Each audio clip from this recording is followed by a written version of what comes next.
Before man could read or write, he had his legends. And no legends were more thrilling, more colorful, more filled with fantasy and high adventure than the legends of Asgard, home of the gods, the birthplace of the mighty Thor.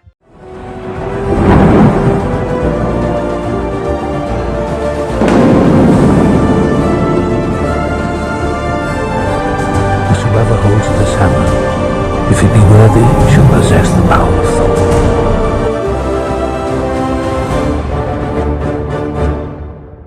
Hello and welcome to this week's episode of Across the Bifrost, the Mighty Thor podcast, where we explore the world of Marvel's Mighty Thor.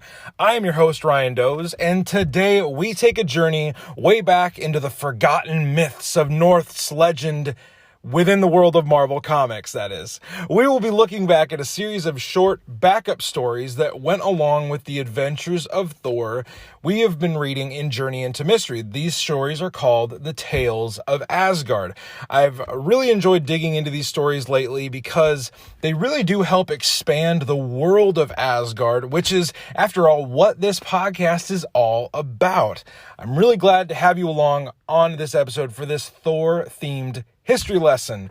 Also joining us on this episode, one of my personal favorite podcast hosts, Mr. Chris Eberle, is joining us on the show today from the Comic Geek Speak podcast. He is incredibly well read when it comes to this time in comics. He's very knowledgeable, and we had a great time breaking down these stories, hopefully for your enjoyment.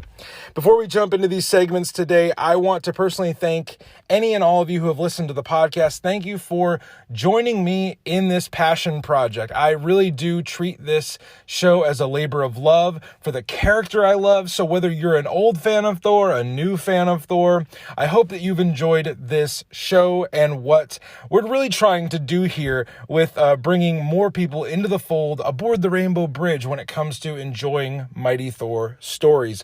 For your listenership, I am incredibly thankful. If you want to go the extra mile and support the show further, give us a rating and review on iTunes and go follow us on Spotify. That would be awesome. If you're subscribed to the show on either of those platforms, you will never miss a show when we have new content come out on the feed. So you'll never miss an opportunity to jump aboard the Rainbow Bridge with us. If you would do those things, we would appreciate it immensely. Speaking of the Rainbow Bridge, you will learn more about the Rainbow Bridge itself and all the characters and places of Asgard once you've listened to this conversation that I got to have with Chris Eberle. So behold, Tales of Asgard, Volume 1. Cross the rainbow bridge of Asgard, where the booming heavens roar. You'll behold in breathless wonder the god of thunder, mighty Thor. Okay, Across the Bifrost listeners, I have Chris Eberle with us today. He is one of the co-hosts of the Comic Geek Speak podcast. He is going to break down some of these Tales of Asgard stories that we've been wanting to do for a long time. Chris and I have been emailing back and forth for a long time to do this. It's finally happening today. So Chris, tell our listeners a little bit about yourself and what we're going to be doing today. Ryan, first of all, thank you for having me on. It's a real thrill. It's great that there's a podcast devoted exclusively to one of the great Marvel icons. So as you mentioned, I've been a member of the Comic Geek Speak podcast since 2013, and the show has been going on since 2005. Wow. So we're approaching our 2000th episode. A couple more years, I'd say, but that is nuts. 2000 episodes. we're getting there. I think we're in the 1800s at this point, if I remember correctly. And I've had a lifelong, I don't know if you want to call it romance or enslavement, passion to comics. I owned a comic book store for 18 years, Wild Pick Comics, from 1999 to 2017. And I said I've been a member of the show since 2013. I met the other cast members because they were coming to sales I was running at my store. I've been a lover of Marvel characters, Thor especially, since I could basically read, going back to earliest days of my childhood. And I'm really excited that we're talking about these particular stories, the first several installments in the Tales of Asgard backups, because they're part and parcel to the whole Marvel mythos of Thor. And a lot of key elements in the Thor, sort of the Thor myth, really are developed in these stories. So anyone is interested in sort of getting on the ground floor of the Thor comic and its history, these stories are essential. So I'm thrilled to be here to talk about it. So just so listeners know, the way that I came to know Chris was I've listened to, I've told him when we hopped on this call, I've listened to hours of him talk about comics, and today kind of a little bit of a cool moment. I finally get to, you know, collaborate and do something with someone that really helped start my wanting to do a show myself, because a while back, I think it was maybe, 4 or 5 years ago, maybe not that long, but a few years ago at least, the guys at Comic Geek Speak did a spotlight on Thor in the Silver Age. I think it was about 5 years ago. So at least, yeah, I've probably at least listened to that over like 6 times. 3 hours of these friends talking about Thor, and I was like, hey, I want a show that does just this. And so Chris was gracious enough to email back and forth with me, and we decided that we were going to do backup stories called the Tales of Asgard. These are stories that show up in the Journey into Mystery run of Thor, starting in number 97. And these stories, like Chris said, they set the background, the tapestry of Asgard and the 9 realms and the myths and the legends. This sets the stage for the Thor, the Thor adventures and Loki and Odin and all of them. So we're going to jump into the first story, and we're going to break these up into volumes. Marvel did a thing a few years back where they split them up into volumes. So we're going to do them in blocks. So we'll cover a few issues today, and then down the road, we'll cover a bunch of other issues in our throwback series. So the first story for the Tales of Asgard, the side stories, was in Journey into Mystery number 97. This story is entitled Tales of Asgard, Home of the Mighty Norse Gods. And this is kind of a creation story. This is the beginning of time and how everything unfolded with the Asgardian myths before the time of Odin. So you get a lot of significant first appearances. And Chris, I just want to kind of rap a little bit about this one. This one really sets the stage for everything that comes after it.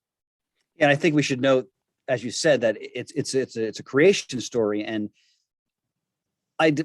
you and I were talking behind the scenes that we were trying to find some additional background information about the genesis of the series.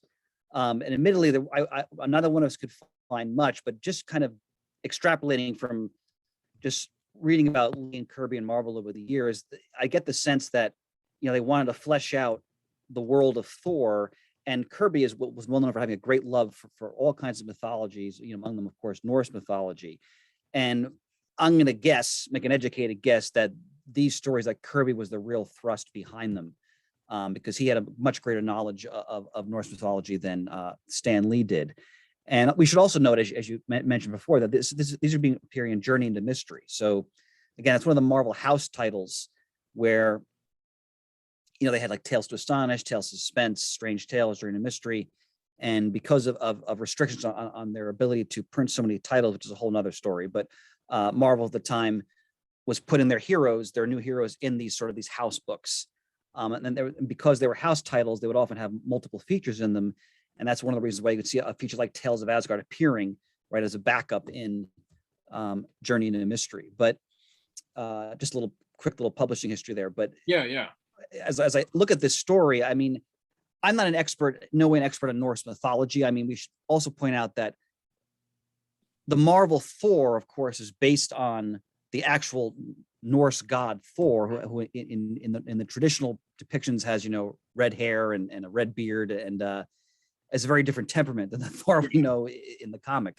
But so he's the Marvel Thor is rooted in that mythology. So what's interesting in Tales of Asgard is that they're bringing elements of the actual Norse mythology and then sort of kind of interlacing it with this world developing with the sort of the Marvel version of Thor. You see that in these early stories. Like, let me crack open my volume here, but so yeah, and just so you know, listeners, Chris and I have our readings of these in front of us.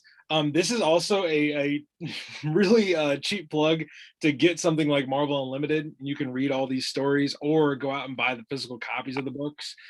They are truly treasured tomes that you will enjoy over and over again, especially these stories because they're so brief and you can fly through a volume of it. And being an advanced middle-aged person, I still actually have a hard copy. Here I am just with my slick iPad, just flipping through it. Well, you're moving into the future, Stir, and I'm still floundering in the past. But by the way, I'm assuming your copy has the same coloring. The coloring they did by Matt, it's Miller or Mia. They redid the coloring. The coloring is beautiful. Yeah. It's very storybook like. Yeah, exactly. Well put. Yeah. And you actually, another point you made, I think we should address right off the bat, talk about people wanting to read these stories. If you're someone who has a young kid who enjoys fantasy stories like the Harry Potters and so forth and so on, I think these stories are really well suited to a younger reader. What do you think about that, Ryan? Well, so honestly, the other day as I'm reading these, I'm laying on the couch and I've got my iPad out and I'm reading a bunch of these. My 4-year-old son comes and he snuggles right up into my arm and he's like, it was one of the stories where Thor is wearing his traditional costume. Yeah. And he's like, "Look, Dad, it's Thor." And I was like, "Yeah, buddy, do you want me to read you a story?" So I read him one of the boyhood of Thor stories, and his attention span was just perfect enough where I got to read him 2 stories, and then fantastic. He was like, "Okay, cool. I'm gonna go do something else now." And I told my wife, I was like, "Yeah, our son let me read him 2 stories today." She's like, "He sat there for 2 stories?" I'm like, "Yeah, they're perfectly sized for him." But in terms of length and yeah, it's recognizable enough. A book that was written decades ago. My son, who's a 4-year-old, he knows Thor from like modern cartoons. He was able to resonate with this as well. So I think that's a good point that these stories really do scale well in terms of even age ranges. Yeah, and in an era when, as you can attest, and I mean I have older kids now, but anything can get kids to read. Absolutely. So, but you made a very great point again. The length of these, because these were backups. So what are they? 4 pages, I think, something like that. Yeah, like 4 or 5. Yeah. So if you have a young kid again who's like Ryan's, who may be interested in these types of characters and worlds, just give them an issue of Tales of Asgard. It may pique their interest. So the pictures are, I mean, it's Jack Kirby art, so it's fantastic. It's Stan Lee, writing with these big kind of silly bombastic words. Yes. So yeah, definitely good for even younger readers, which is two older guys talking about what younger readers would like may seem crazy, but I think these stories are definitely still relevant today. So we get like the first story is a creation story. We come all the way up to Odin. We get the first appearances of some figures that you hear throughout Thor history. Buri, which is the grandfather of Odin. We get Bor, the father of Odin. The ice giants, Ymir, who is featured in the next story pretty prominently. Jotunheim is mentioned, Muspelheim, one of 2 of the realms of Asgard, and then the story ends with Yggdrasil covering the earth. The last panel in this first story is really cool. I think I actually contemplated making that my screensaver.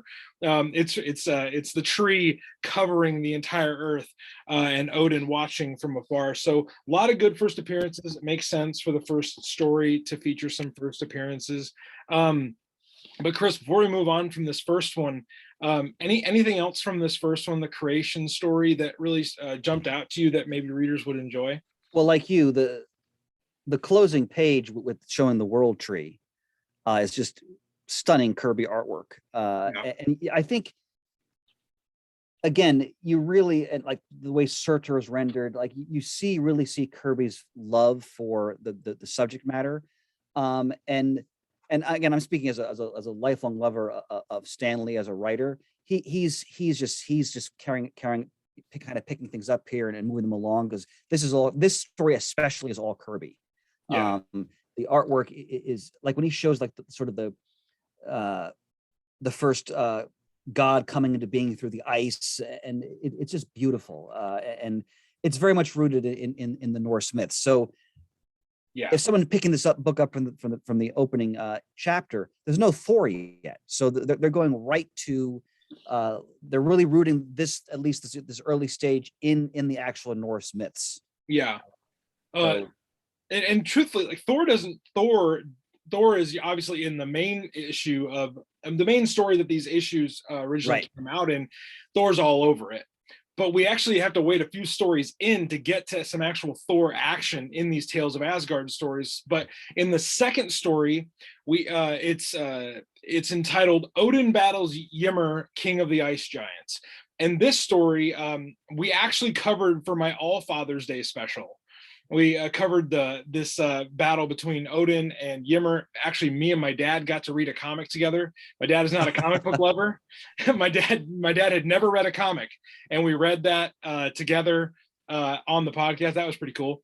So if you want to listen to a very in-depth look at this story, go back to our All Father's Day special. That was awesome. But yeah, this is kind of just it's a spotlight on Odin and showing us how powerful Odin is. He flexes on some ice giants.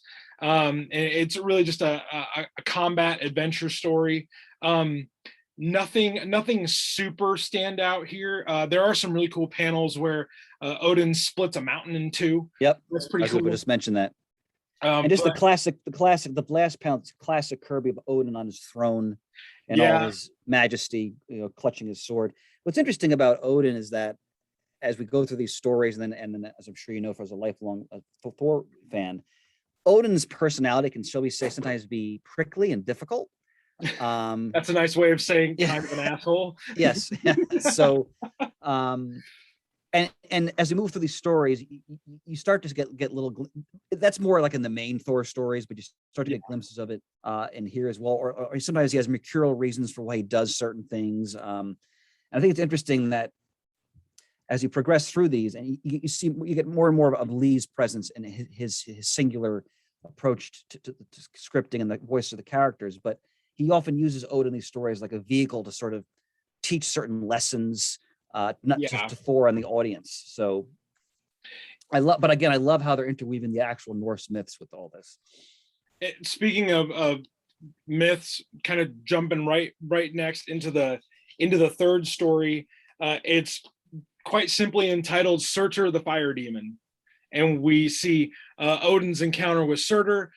This leads to Surtur being locked within the core of the earth, which is not something I knew. I did not know that that's where we start off with Surtur.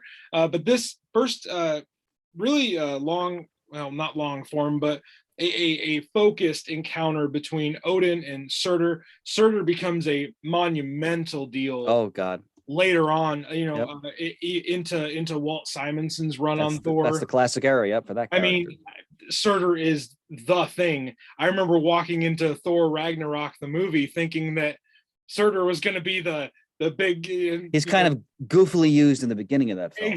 Yeah. When his little tiara comes off. I was like, oh, okay. Thought that was going to last a little longer, but this is one of the first stories we get to see Surtur actually engaging with Odin, and they have a good fight that ends with Surtur being trapped within the core of the earth. So, I mean, first real focused look at Surtur, Chris. What were your takeaways from this one? Lots of good imagery. I'll say what really struck me about this story was, I mean, besides the artwork. We're going to be a broken record about Kirby's artwork in this episode because it's breathtaking. You're probably going to hear the phrase "stunning Kirby artwork" a lot because it's just like default. But what really struck me was at the end where Surtur tries to use a gift to sort of bribe Odin to free him so he can be freed from his imprisonment, which clearly Odin did not. I think Odin took the gift, but then probably still didn't free him. That seems like a very Odin move. Yeah, this little glimpse of like sort of politicking between these beings to try to gain advantage over each other. So that just struck me as interesting. Yeah. Otherwise, it's like you said, it's an action issue. There's no dialogue. It's Lee providing sort of breathless narration to the events. But again, like we have to remember that Kirby also did a lot of the classic. When Marvel was sort of considered the Atlas Company in the 50s, they did a lot of monster comics. Yes. And you see his chops there when it comes to that, like where Surtur's hand becomes the different serpents. Yeah, that's a great image. Even the panel of Surtur kind of lurking underneath the lava with his hand out like this. I mean, that's absolutely that's monster comics right there. Yeah. So again, we have to remember that these artists, where they were coming from, what they had been doing prior to the Marvel age and the advent of the Marvel heroes, they're going to bring all of those elements into these stories. You definitely see that here. But that's just what made Marvel so fun. I can imagine how fun it was for readers in the 60s, because you're getting something so fresh and new that's incorporating all these different elements, Norse myth, elements of earlier Marvel comics, like the monster motif. It's really fun. And again, as you progress through these stories, what I really love about Thor and the Silver Age, we'll get a glimpse of it for the latter stories we look at in this episode, is when they go more and more cosmic. Yes. And they sort of break out of just sort of like the not confines, but like the original sort of Norse mythology, and they take Thor basically out into the universe. And we're going to see a bit of that as we move along. But these stories get bigger and bigger as we move along. Because it kind of starts off in a little bit like they're almost like fables.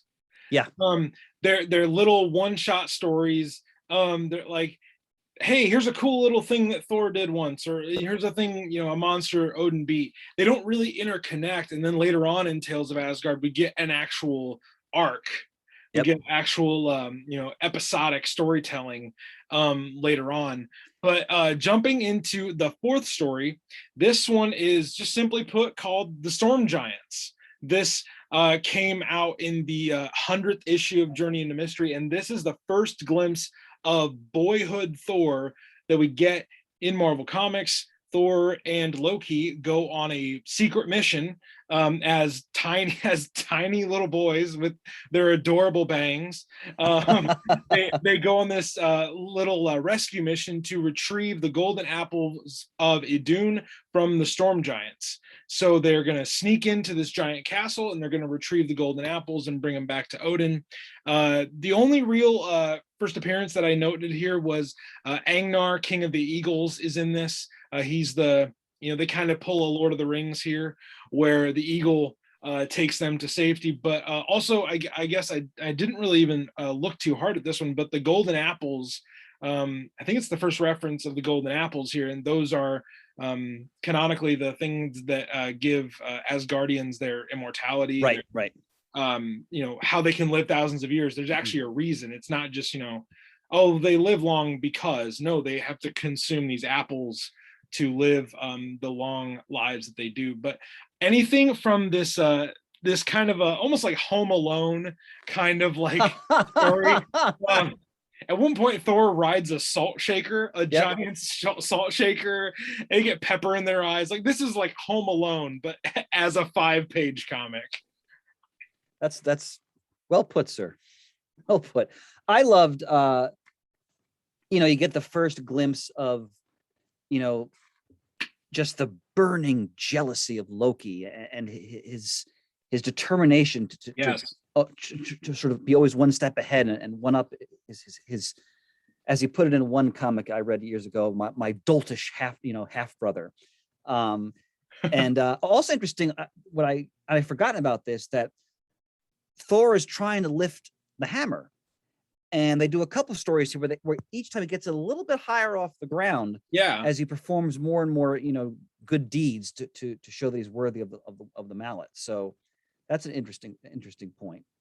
And then go ahead. Well, I was just gonna say the subtext in these issues of Loki's jealousy. It's right baked in there at the beginning. And there's a story that takes place canonically even further back, where we get to see kind of the birth of his hatred.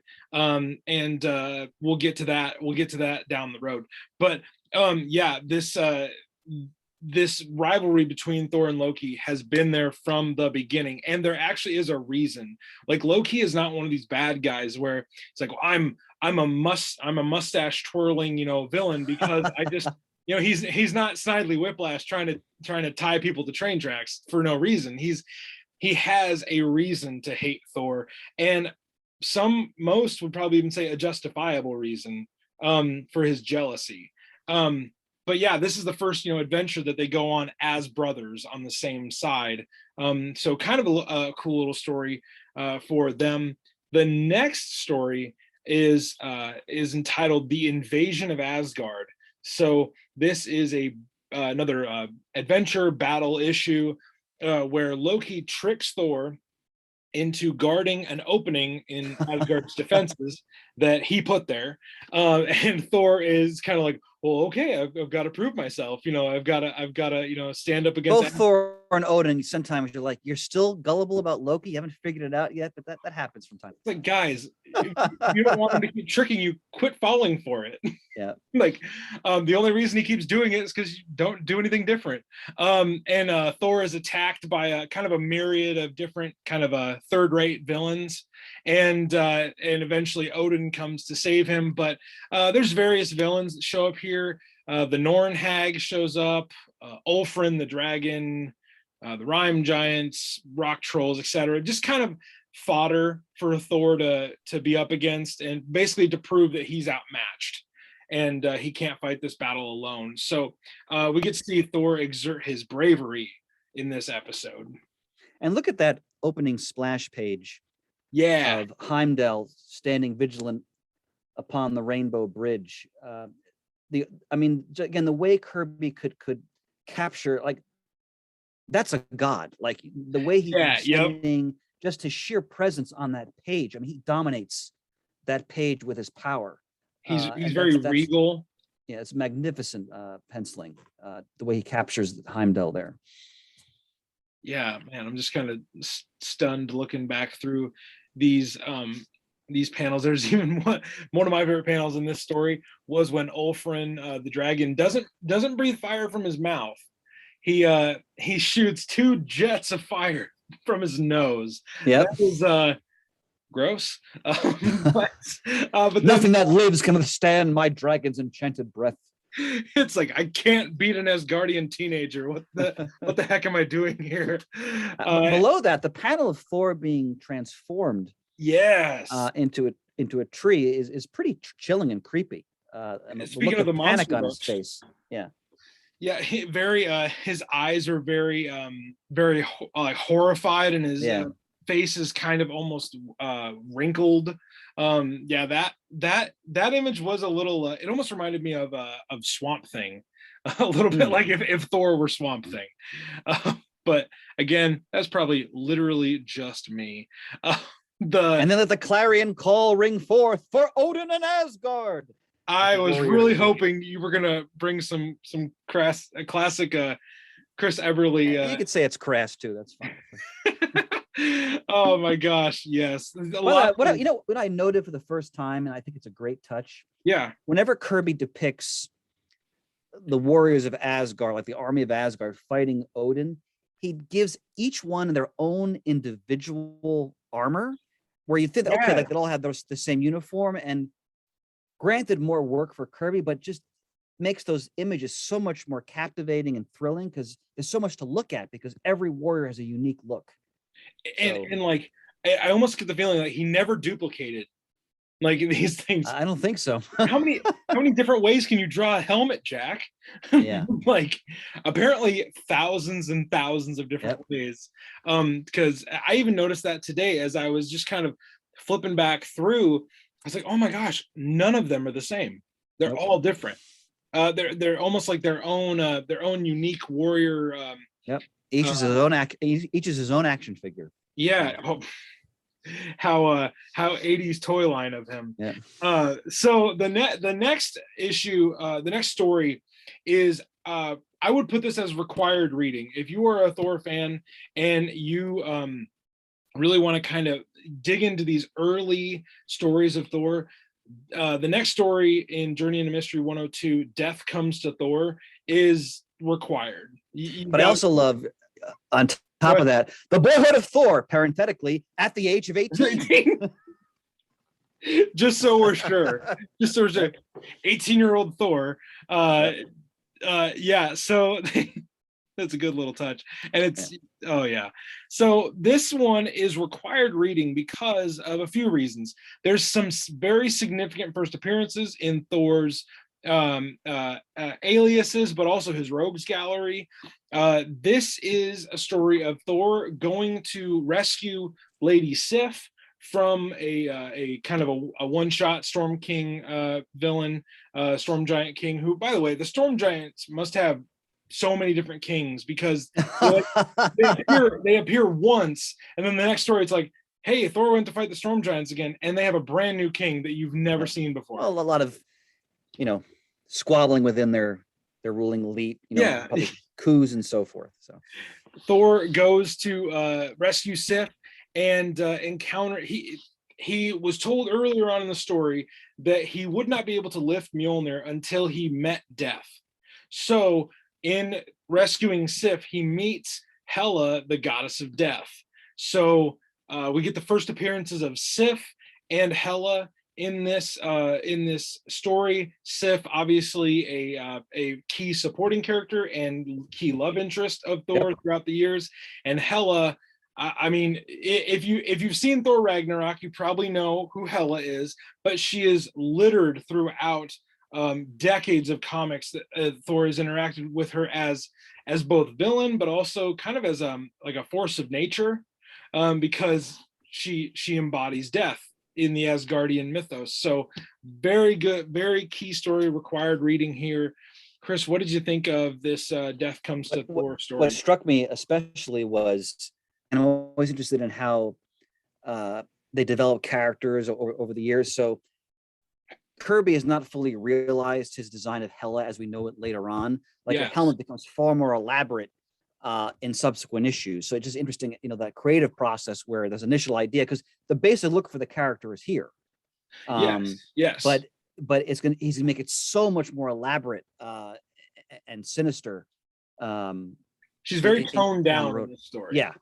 So, but that's again, but also, again, just the touches, the two giants entombed in the rock, and the look of sort of horror on their faces. You assume they're not going to survive that. And it just, Kirby's ability to just in just one panel to capture so much breathtaking stuff. You never get the sense that he wasted space. No. Like every minute part of a panel, of a page, like, was used to its utmost. And actually, a little while back, a buddy of mine came on and we talked about 2 issues of Thor. Actually, Amora the Enchantress's first appearance. We talked about her first appearance, and we talked about one speech bubble for 10 minutes. And it was like we were just just pontificating about it. And he looks at me, he's like, we just talked about one speech bubble for 10 minutes. I was like, yep, and we're gonna probably do it again. So let's keep going. But yeah, Death Comes to Thor, big story. At the end, Thor rides off with Sif, and he is off to the next adventure, which is Thor's mission to, I couldn't pronounce this correct to save my life, probably Mimir or Mirmir. Mirmir, I don't know. It sounds like baby talk, but we both might be wrong there. It sounds like how Darcy in the Thor movie. It's meow meow. Yeah. So this is a story of Thor going and using an enchanted dwarven ship to go meet Mimir, who is a. I'm not gonna be able to. Do it. He uses a piece of Yggdrasil to create the first humans. So this is where the human race comes into the Norse mythological stories. So we get the first appearances of the Asgardian version of the dwarves in this story.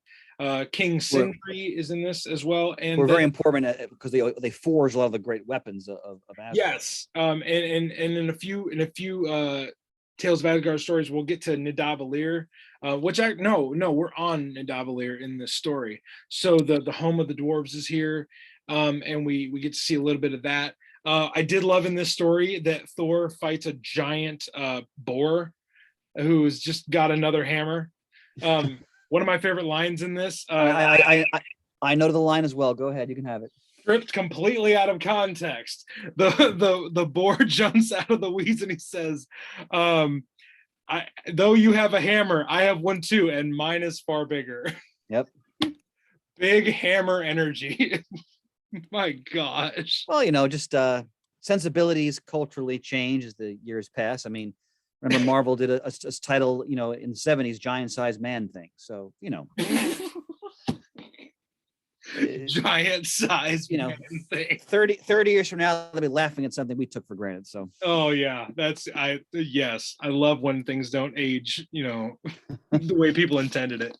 At the end of this issue, we get the first appearance, probably only prominent appearance, of Aski and Embia, who are in Norse mythology, the Marvel version of this. They're the first humans. Yeah, it's Adam and Eve, basically. So. It's Adam and Eve. Yep. Yeah. Just Stan Lee changing the names a little bit, but it's the creation story of how humanity came to be. And then the last panel is a really cool picture of the dwarven ship flying across a giant sun flare. I thought that was a really cool way to end it. One thing I wanted your thoughts on, Chris, at the end of each of these stories, Stan gives this, he tries to hook us not for the next issue of Journey into Mystery. He tries to hook us for the next story of Tales of Asgard, almost apart from the Journey into Mystery main story. But he keeps just adding this pomp and this circumstance, so that, I mean, these are 5-page stories, and he is presenting them like they're Hollywood blockbusters. Well, that was the key to, I mean, so much of Marvel's success was the fact that he was the ultimate pitch man, and the hyperbole he would employ, I mean, a lot of it with a wink, of course, was to encourage people just to keep reading so they keep selling more and more of these books, because that was his job. And you're right. I mean, these are short stories, but like we said, he's pumping them up like it's the next blockbuster. Like you look at the opening page of the next issue. Tales of Asgard, home of the mighty Norse gods, beginning a new dimension in comics. Biographies in depth of Asgard's heroes, and then just so you don't miss it, Heimdall, guardian of the mystic Rainbow Bridge. I mean, it almost takes up like half the page. My gosh. Yeah, but they'd come upon a winning formula. You've got, one of the, if not the greatest artists in the business, and you really want to, punch up what he's doing and make people aware of it. So that was a big part of Stan's job as the editor and the writer, and clearly it worked because we're still talking about it. So just a quick aside before we wrap up this volume of Tales of Asgard, I wanted to get your thoughts just real quickly on and I know this is not like this is a opening up Pandora's box and then asking you to close it real quick, but with Stan and Jack being such a legendary team. They are synonymous with Marvel Comics, especially this age of Marvel Comics. But is that what made them such a great duo? The creativity and the artistic touch of Jack Kirby, and then the over the top showmanship of Stan Lee. What's your opinion on? I mean, my humble opinion on that, just based on reading so many stories over the years and reading interviews and histories, I think if you look at both men separately, I mean, Kirby already had even before Marvel, Kirby was already an enormously important creator because of the work he did back in the 40s with Captain America. They did all kinds of work for DC. He even did a Captain Marvel Shazam story for Fawcett. Like he already created, he and his partner Joe Simon created the romance comic genre. They did war comics. They did Captain America. They were already well established. Boy Commandos, etc. And there's so much more. I'm just hitting the surface here. And Lee was kind of toiling in obscurity as an editor of this other company that was dwindling in the 50s. So I think when you bring the two men together, I think Kirby, when you look at Kirby's work, his imagination was so unbelievable. You look like this New God stuff later on from what we call the Bronze Age, the 1970s. Lee, of course, wasn't involved in that because that was a DC property. And the concepts are dazzling. The art is amazing. Some people don't care as much for the scripting, Kirby scripting himself. My humble opinion is that Lee was a highly experienced art director and editor. He'd been working in comics since he was a teenager. Yeah. In fact, his first job was actually as sort of like an office boy for Simon and Kirby when they worked for Timely when they did Captain America. That's nice. So Lee had all these years of experience, and when Kirby came back in the late 50s and the 60s to what became Marvel, I think Lee realized, look what I got here.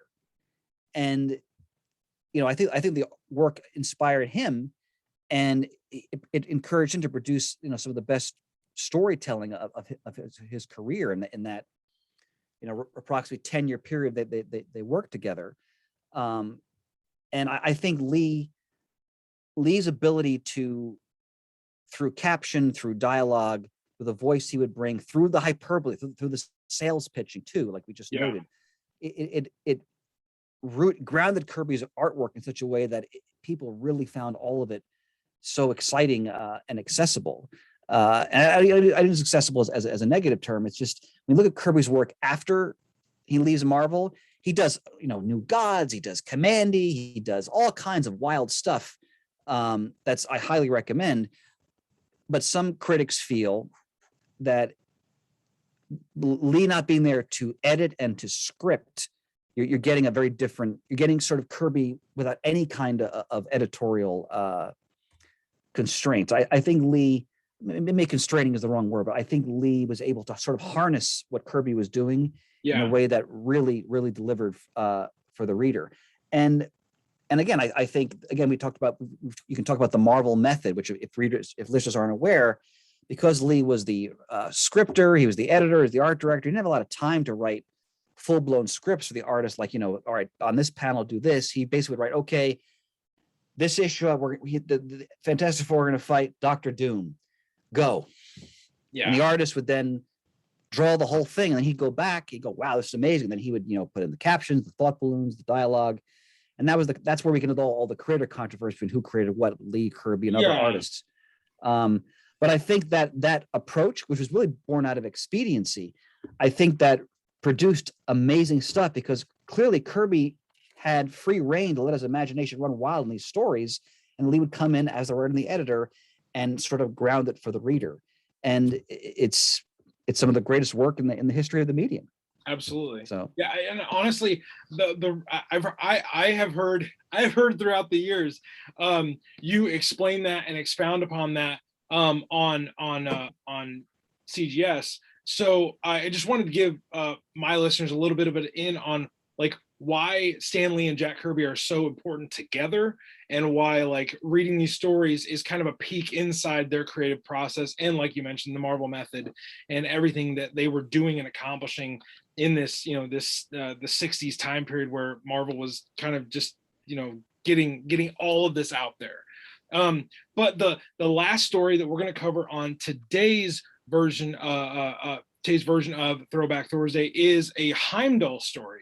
This is basically Heimdall's origin story. This is how we know him, the way we know him today, as the guardian of the Bifrost, but he wasn't always that. In fact, Odin, throughout this story, he's picking someone to watch the it's a group job interview. Yeah. He brings these three guys in the room and like, okay, what do you guys think of each other? Yeah. They do not think highly of each other. No.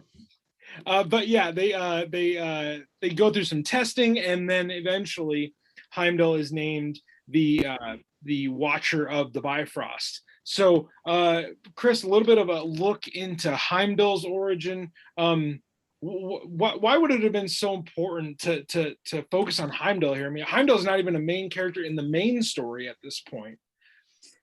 So again, I just think we're seeing Kirby's love for the subject, and by the way, I love that even have Odin's gardener play an important role in the story. Yes. Obviously Odin as the overlord has his own gardener, but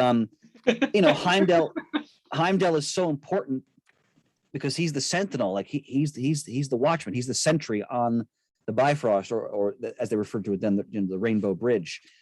And how many times have we seen through the years, like the image of Heimdall's eyes gazing into the very fabric of the cosmos? And I think it's great that they're establishing that, like you said, he's not a vital character in every single adventure of Thor, every issue, but he's one of the underpinnings of the entire Asgardian society, because if he falters in his duty, they could be overrun by outside invaders. So, and I also want to point out, Kirby's inked here by another one of the great mainstays in the early Marvel stable, which is Don Heck, who is the co-creator of Hawkeye and the Black Widow. And he penciled the original appearances of Iron Man as well. So basically, Lee was relying on Jack Kirby. Steve Ditko, of course, is the co-creator of Spider-Man and Doctor Strange, and Don Heck in these early years. And here Heck is doing inking duties. And if you study Kirby's artwork, and there are people who are far more better authorities on this than me, but certain inkers, some people feel bring out more of the quality of Kirby's artwork than others. Like we talk about Vince Colletta later on. I think I really love his inking of Kirby on Thor. But Heck is a great penciler in his own right. It's thrilling to see him ink Kirby's work on Thor here. Like the page where Heimdall is gazing into the fabric of the universe, as I said, so good, is beautiful. So good. You get kind of almost that senior picture kind of like fade in of the stars on his helmet. And then on the last page, I love the picture, the panel of the legions of Asgard going on the Rainbow Bridge and charging after the enemies that are seeking to come to Asgard and invade. I just love, honestly, anything with the Rainbow Bridge on it, I love, because you're gonna get like sunbursts and planets and rings in the background, and it's honestly, that's to a comic book fan, you really just have to say Cosmic Kirby. It's kind of his bread and butter, and it's so good. And I know we've said it, over the last few minutes, we've said it so many times, but that's why it endures to today. Well, and not, as you said, the cosmic element, because the way he conceived his version of Asgard, so that floating like asteroid in space in a sense, and like the eye-popping effect of the bridge, and like when they're crossing the bridge on horseback, and you just sense that they're just the great expanse of the cosmos is before them. And I remember when the first Thor movie came out, and they showed the bridge and they showed the city, I turned to my friend, I said, "It's Kirby," and because clearly they studied these books, because there were elements other, like the city kind of like jumped out of Flash Gordon too as well. But it's all here, folks. This is where it all starts. So, and that story wraps up the first volume of our Tales of Asgard series. We're going to be back next month to cover the second volume, where we get into more characters. Like we're gonna do Heimdall again. Balder the Brave shows up. Balder is a big deal in Thor's supporting cast, and missed in the Marvel Cinematic Universe. Yes, we get no Balder. Yeah, there's so many characters they haven't done yet. Yeah, I like. Why Ulick is not in a Marvel movie? It blows my mind. Give me 5 seconds of Ulick in the movie, please. And then we get some more Thor and Loki boyhood stories. So we're gonna cover those next month in Volume 2 of our Tales of Asgard series.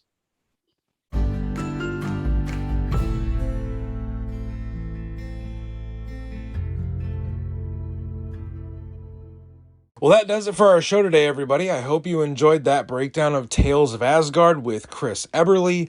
Rest assured, Chris will return to the show for more Tales of Asgard goodness in the months to come. As always, we thank you for listening to the show. Be sure to go do the rating, do the reviewing, share with a friend, do all the things to support the show. We would appreciate it. Do that wherever you find great podcasts. If you want to talk with us more about Thor throughout the week, you want to tell us what you enjoyed from this episode, go follow us on Instagram at Mighty Thor Podcast. I have been Ryan Doze. Thank you for joining us aboard the Rainbow Bridge this week. We look forward to the next time that we get to hang out with you and talk Thor. And wherever you go throughout your week, whatever you're going to do, remember to stay worthy.